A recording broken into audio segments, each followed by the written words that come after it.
नमस्कार मित्रांनो, कोण होतीस तू काय झालीस तू या मालिकेच्या आजच्या भागामध्ये म्हणजे 6 जूनचा एपिसोड आज आपण या इथे ऐकत आहोत. खूपच सुंदर असा एपिसोड झालेला आहे. कारण जो काही यश आहे, यशला त्यानं केलेल्या चुकीची जाणीव झालेली असते आणि त्यामुळेच तो आता कावेरीची मदत करणार असतो.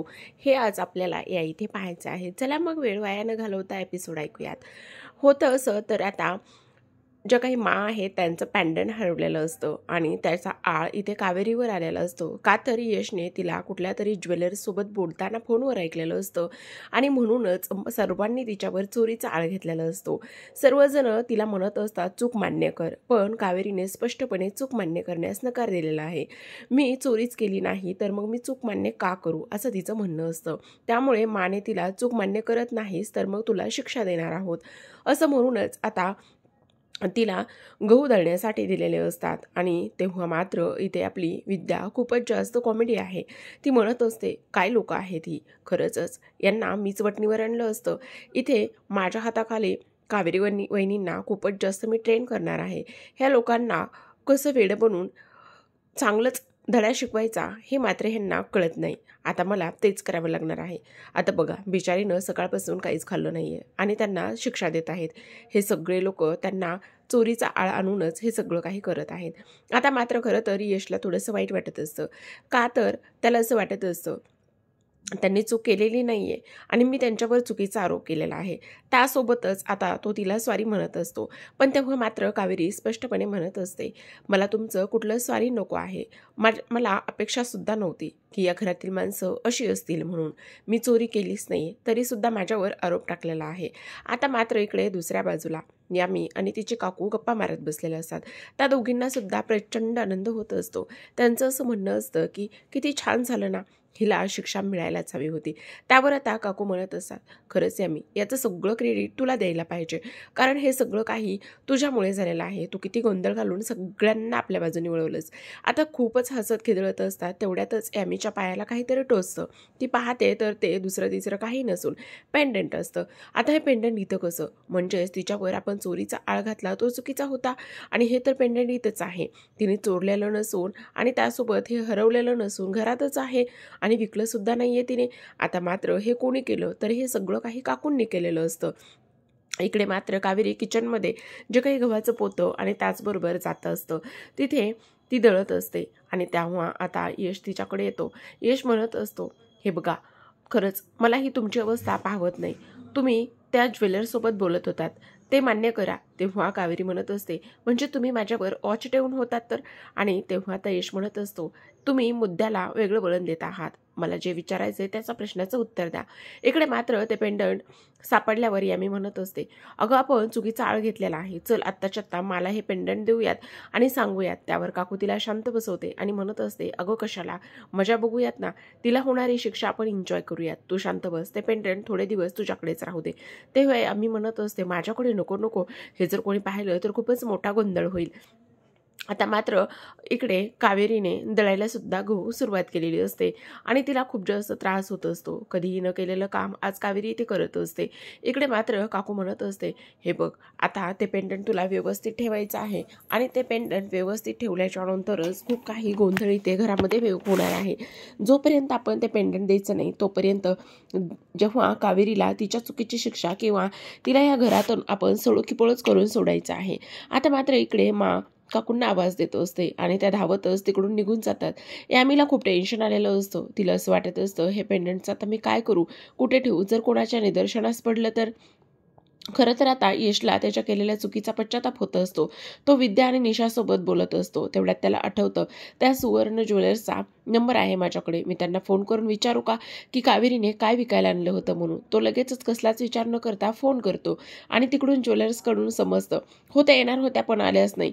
मग त्यांनी काय विकायला आणलं होतं असं समजलं आणि तो म्हणत असतो ठीक आहे, मी तुम्हाला काही फोटो पाठवतो. त्यातला एक फोटो त्यांनी विकायला आणला होता असं म्हणूनच आता यशच्या मोबाईलवर ज्वेलर्सनी पाठवलेला फोटो येतो असतो आणि तो फोटो आल्याच्या नंतर यशच्या पायाखालची जमीनच सरकलेली असते. कारण तो फोटो फक्त आणि फक्त नॅकलेसचा होता, नाही त्यात पेंडेंट होतं नाही काही दुसरं होतं.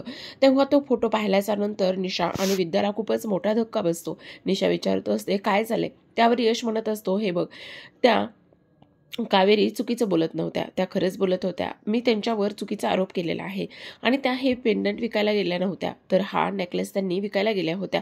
पण त्या तिथपर्यंत गेल्याच नव्हत्या. त्यांनी फक्त ज्वेलर्सला फोनवर बोलून फोटो पाठवले होते. आता मात्र निशा म्हणत असते, म्हणजेच हे किती चुकीचं झालेलं आहे. म्हणजेच त्यांच्यावर केलेले आरोप हे सगळे खोटे आहेत. पण आता ह्या शिक्षापासून त्यांना पण वाचवायलाच हवं. बिचाऱ्या कावेरी वहिनी, सकाळपासून त्यांनी काहीच खाल्लेलं नाहीये, त्या उपाशीच आहेत. एक तर घरात पूजा होती आणि त्यामुळे आता मात्र यशला त्याच्या केलेल्या चुकीचा पश्चाताप होत असतो. म्हणूनच तो आता तिच्याकरिता छोटीतर्फे पाणी पाठवत असतो आणि ती तिला पाणी नेऊन देते आणि यशने सांगितलेलं असतं की माझं नाव सांगू नकोस म्हणून. तेव्हा कावेरी तो पाण्याचा ग्लास पिते आणि पाणी पिऊन तिला थोडंसं बरं वाटत असतं आणि पुन्हा ती दळायला सुरुवात करत असते. आता मात्र यशला तिला मदत करायची असते, पण कशी मदत करावी हे त्याला कळत नसतं. खरंच तुम्ही चोरी जरी केलेली नसली तरी सुद्धा तुम्ही कावेरी वहिनी नाही आहात, हे मात्र तितकंच खरं आहे. आणि ते तुम्ही कोण आहात हे मी शोधल्याशिवाय शांत बसणार नाही. इकडे मात्र कामिनी, यामी आणि त्याचबरोबर काकू गप्पा मारत असतात आणि तेवढ्यातच आता विद्याला चहा सांगितलेला असतो, तो म्हणजेच की यामीनं. आता विद्या चहा घेऊन येते आणि चहा घेऊन आल्याबरोबरच तो चहाचा कप आता यामीच्या ड्रेसवरती सांडत असतो आणि तेव्हा यामी मात्र खूपच जास्त चिडलेली असते. ती खूप काही विद्याला बोलत असते. तेव्हा विद्या म्हणत असते, स्वतःच्या सासरी असती तर अशाच ऑर्डर सोडल्या असत्या का? एक ना धड आणि भाराभर चिंध्या झाल्यात नुसत्या या घरामध्ये. एकटी मीच राबत आहे, पण हिला पण कसं वटणीवर आणायचं हे मला चांगलं माहिती. तेवढ्यात यामी म्हणत असते, काय बोलतेस वहिनी? त्यावरती म्हणत असते, नाही नाही काही नाही. आणि तेवढ्यातच मा तिथे येते. मा आल्याच्या नंतर काय झालंय ग, एवढा कसला गोंधळ घालताय? त्यावर विद्या म्हणत असते, अहो मा चुकून यामी ताईच्या ड्रेसवर चहा सांडला. बरं, मा म्हणत असते, तू नको काळजी करू, मी समजवते तिला. असं म्हणूनच मा यामीला म्हणत असते, अगं यामी, घरातील 2 कामं करायला तिला मदत करत जा जरा, नुसती बसून असतेस. आणि काकू तू सुद्धा माझ्या खोलीमध्ये ताबडतोबच ये. असं म्हणून मा तिथून निघून जात असतात. पण आता हे पेंडंट मात्र यामीकडे असतं. यामीला तिच्याच हातामध्ये ते पेंडंट असतं, म्हणून तिला आता ड्रेस चेंज करायला तिच्या खोलीमध्ये जावं लागणार असतं. आणि तेव्हाच मात्र आता त्या पेंडंटचा सोक्षमोक्ष लागणार असतो. कारण आता जेव्हा ती कपडे चेंज करते आणि कपडे चेंज केल्याच्या नंतर निशा सगळे कपडे उचलत असते आणि उचललेले कपडे जे आहेत ते घेऊन धुवायसाठी निघालेली असते. तेवढ्यातच त्या कपड्यातून ते खाली पेंडंट पडत असतं. काय पडलं पाहत असते तर ते पेंडंट असतं. आणि तेव्हा मात्र हे कसं शक्य आहे, हे पेंडंट इथं कसं, हा प्रश्न तिला पडलेला असतो. इकडे मात्र चेंज करून बसल्या यामी मस्त फोटो पाहत असते, ते सुद्धा मोबाईलमधले. तिला तर माहिती सुद्धा नसतं की आता त्या पेंडंटचं काय होणार आहे. तिच्या लक्षात सुद्धा नसतं आपण ड्रेस चेंज केलेला आहे आणि ते पेंडंट कुठे असेल. आता मात्र इकडे कावेरीने ऑलमोस्ट बरेच असे गहू दळत आणलेले असतात. तिच्या हाताला खूप जास्त त्रास होत असतो, हात दुखत असतो, पण तरी सुद्धा तिथे काम करतच असते. आता मात्र मा आणि काकू किचनमध्ये गेलेले असतात. ती काय करते ते पाहण्यासाठी. तिथे जाऊन काकू म्हणत असतात, अगं फक्त 2 तर शब्द आहेत, मी चुकले, मी चोरी केलेली आहे, माझी चूक झाली, मला माफ करा, एवढंच तर तुला बोलायचं आहे. पण तू ते सुद्धा बोलत नाहीयेस. आता काय एवढे घोदळत राहणार आहेस का? त्यावर कावेरी म्हणत असते, पण मी केलेल्या चुकीची कबुली का देऊ? मला 24 तास नाही तर 48 तास जरी हे गहू दळायला लागले तरी सुद्धा मी दळायला तयार आहे. पण मी ही चूक केलेलीच नाहीये, तर मी ते कबूल का करू?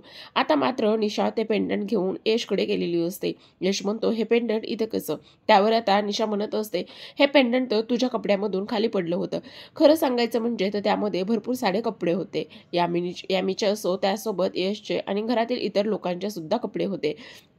मग आता यश म्हणत असतो, हे कसं शक्य आहे? माझ्याकडून किती मोठी चूक झालेली आहे. माझ्या चुकीची शिक्षा तिकडे कावेरीला भेटत आहे.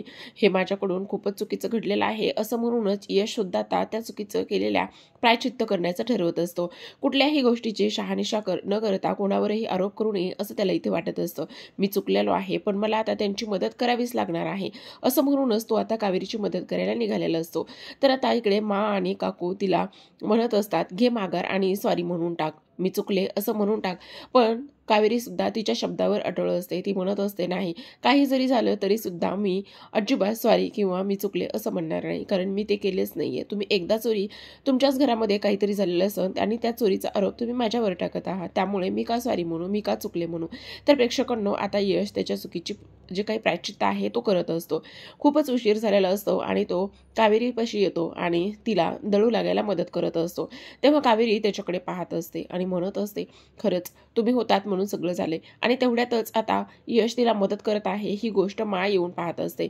यश, तू हे काय करतोयस? त्यावर आता यश झालेला सगळा प्रकार मला सांगत असतो. मध्यरात्री कावेरीला झोप लागलेली असते आणि तिला एक स्वप्न पडतं आणि त्या स्वप्नामध्ये मंदार आलेला असतो आणि मंदार तिला जीवे मारण्याचा प्रयत्न करत असतो. ती खूपच जोराजोरात ओरडत असते. मंदारच्या हातामध्ये मोठी सुरी असते आणि तो तिला भुकसणारच असतो की ती ओरडते आणि ओरडत असताना मात्र तिचा आवाज येतात यश तिच्याकडे धावतच जातो. काय झाले त्याला पाहायचं असतं. अंधाऱ्या रात्री एवढी ही जोरात का ओरडली?